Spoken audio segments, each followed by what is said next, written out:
शादीशुदा लोगों के लिए प्रेरणादायक कहानी। पत्नी ने ना जाने क्या किया था कि पति ने उसे एक के बाद एक कई थप्पड़ जड़ दिए। हमेशा हर सिचुएशन को शांति से हैंडल करने वाली पत्नी भी इस बार इतनी अशांत हो उठी कि उसने अपनी चप्पल ही निकालकर पति की ओर दे फेंकी। चप्पल पति के बालों को छूते हुए निकल गई। ये किस्सा यहीं पर ख़त्म हो सकता था, मगर पति ने इसे अपनी मर्दानगी का विषय बना लिया और बात बद से बदतर होती चली गई। रिश्तेदारों ने भी आग में घी डालने का काम किया। किसी ने कहा, जो औरत अपने पति को चप्पल से मार सकती है वो ना ही तो वफादार बीवी हो सकती है और ना ही पतिव्रता। ऐसी औरत परिवार ही नहीं पूरे समाज पर कलंक की तरह है। बीवी के पक्ष वाले कहाँ पीछे रहने वाले थे।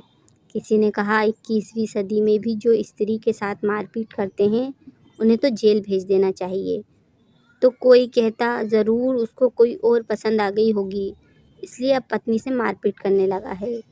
बात कोर्ट तक पहुंच गई। दोनों पक्षों ने एक दूसरे के खिलाफ केस फाइल कर दिया। पति ने चरित्रहीन होने का तो पत्नी ने दहेज और शारीरिक उत्पीड़न का केस लगाया। 2 वर्षों से अधिक समय का लिए केस चला। इन 2 वर्षों के दौरान पति पत्नी अलग अलग रहे। इन 2 वर्षों के दौरान दोनों पक्षों के समर्थकों की संख्या कम होती गई थी। पहले जहां दोनों पक्षों में समर्थकों का समूह होता था, अब गिने चुने लोग रह गए थे। पति और पत्नी दोनों की आर्थिक स्थिति भी इस समय के दौरान नीचे गिर चुकी थी।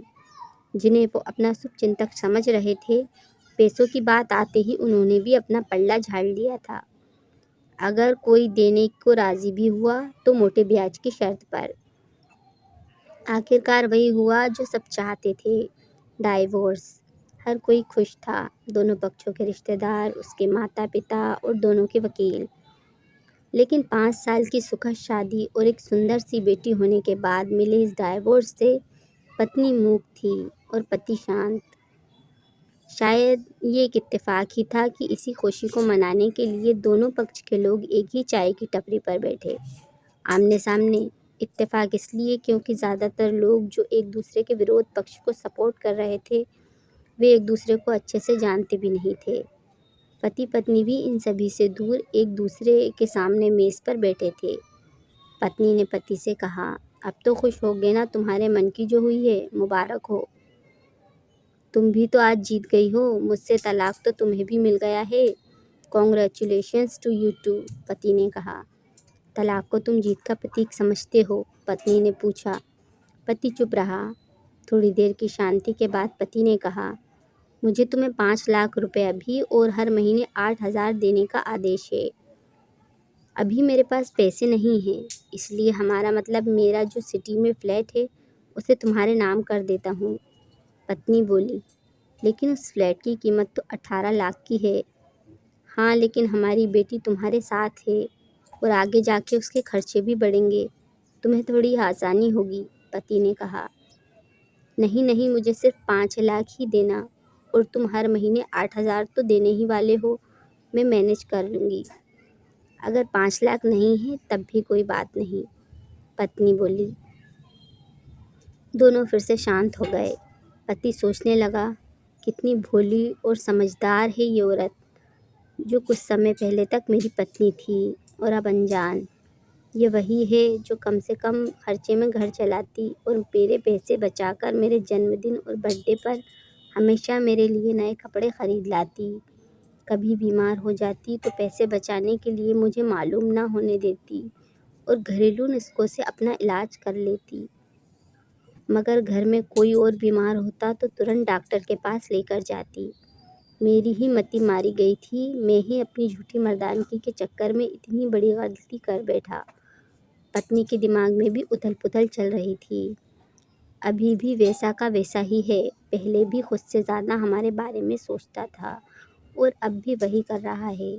ये वही आदमी है जो मुझे एक्सीडेंट से बचाने के लिए खुद मोटरसाइकिल के सामने कूद पड़ा था और अपनी उंगली तोड़वा बैठा था। पता नहीं कौन सी मनूस घड़ी में झगड़ा कर बैठी। पति ने मौन तोड़ते हुए पूछा, अब तुम्हारे कमर का दर्द कैसा है? ज़्यादा तकलीफ तो नहीं होती? पत्नी हल्का सा मुस्कुराई और बोली, अभी भी होता है, अब तो पेट में क्रैम्प्स भी उठते हैं। वो तो होगा ही, तुम योगा या कसरत भी तो नहीं करती हो। अब किसी गायनोकोलॉजिस्ट को ज़रूर दिखा लेना, पति ने कहा। तुम बताओ, तुम्हारा अस्थमा कैसा है? क्या अब भी दौरे पड़ते हैं? पत्नी ने पूछा। हाँ, पड़ते हैं, पहले से ज़्यादा, क्योंकि अक्सर इन्हेलर भूल जाया करता हूँ, याद दिलाने के लिए तुम जो नहीं हो अब, पति बोला। पत्नी की आंखों में आंसू आ गए। वो बोली, तुम्हें मेरे चरित्र पर सवाल नहीं उठाने चाहिए थे, तो ये परिस्थिति आती ही नहीं। हाँ, मैं जानता हूँ तुम बहुत अच्छी हो, मुझसे गलती हो गई, बहुत बड़ी गलती। मैं लोगों के बहकावे में आ गया था, पति बोला। तुमने भी तो मुझ पर दहेज का इल्ज़ाम लगाया था, वो बोला। गलत था और इस बात का मुझे भी पछतावा हुआ, पत्नी ने कहा। पति कुछ कहना चाह रहा था, लेकिन हिचकिचा रहा था। पत्नी ने पूछा, कुछ कहना चाहते हो? वो बोला, क्या सब पहले जैसा नहीं हो सकता? क्या मतलब?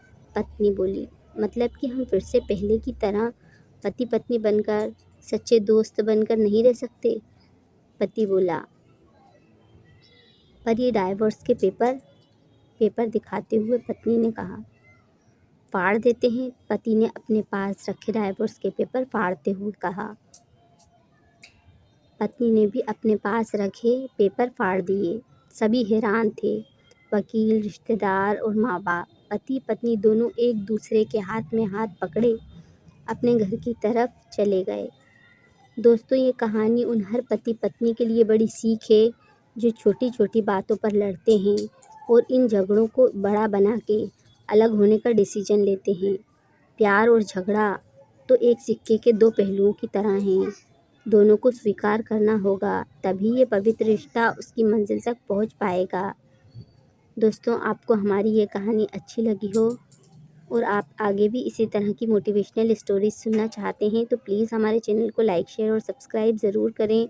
और अपना कीमती समय देने के लिए, हमारी वीडियो देखने के लिए आप लोगों का बहुत बहुत शुक्रिया।